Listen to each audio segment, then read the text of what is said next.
இயேசு கிறிஸ்து ஏன் லவோதிக்கேயா சபையினரை தம் வாயினின்று வாந்தி பண்ணி போடுவேன் என்று கூறினார்? அவர்களின் பின்னணி என்ன? வெளிப்படுத்தின விசேஷம் 3ஆம் அதிகாரம் 16ஆம் வசனத்தின்படி லவோதிக்கேயா பட்டணம் ஒருபுறம் ஹீராபோலிசாலும் மறுபுறம் கொலேசையாலும் சூழ்ந்திருந்தது. லவோதிக்கேயாவிற்கு நீர் ஆதாரம் இல்லை என்பதால் இந்த 2 பட்டணங்களில் இருந்தும் கொண்டு வரப்பட்ட நீர் பின்பு ஒன்றாக கலந்து ஒரு கால்வாய் மூலம் அனுப்பப்பட்டது. ஹீராபோலிஸின் நீர் சூடான தன்மையும் மருத்துவ குணங்களையும் கொண்டிருந்தது. அதே நேரத்தில் கொலேசையில் இருந்து வந்த தண்ணீர் குளிர்ச்சியாகவும் புத்துணர்ச்சி அளிக்கக்கூடியதாகவும் இருந்தது. ஆனால் இவ்விரண்டும் லவோதிக்கேயா வந்து அடைந்த பின்பு ஒன்றோடு ஒன்று கலந்து வெதுவெதுப்பாக மாறிவிட்டது. அதை குடித்த போது குமட்டலை உண்டாக்கியது.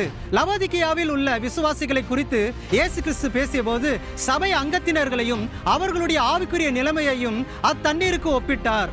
அவர்களின் ஆவிக்குரிய வாழ்க்கை அந்த தண்ணீரை போல் அனலும் இல்லாமல் குளிரும் இல்லாமல் இருந்ததை வெளிப்படுத்தினார். அதனால்தான் அவர் அவர்களை தம் வாயினின்று வாந்தி பண்ணி போடுவேன் என்றார். வெளிப்படுத்தின விசேஷத்தில் உள்ள 7 சபைகளும் ஒவ்வொரு காலகட்டத்தில் ஒவ்வொரு சபையை குறிக்கிறது. இந்த கடைசி நாட்களில் இயேசு கிறிஸ்துவின் வருகையின் போது லவோதிக்கேயா சபையை போல வேதத்தை விசுவாசிக்கும் கிறிஸ்தவர்களாகிய நாம் வெதுவெதுப்பாக இருக்கக்கூடாது. வெதுவெதுப்பாக இருந்தால் வாந்தி பண்ணி போடுவேன் என்றார். ஏனென்றால் இது மிகவும் அருவருக்கத்தக்கதும் குமட்டலை ஏற்படுத்தும். இப்படிப்பட்டவர்களை நிராகரித்து விடுவேன் என்று கர்த்தர் சொல்லுகிறார். ஆமென்.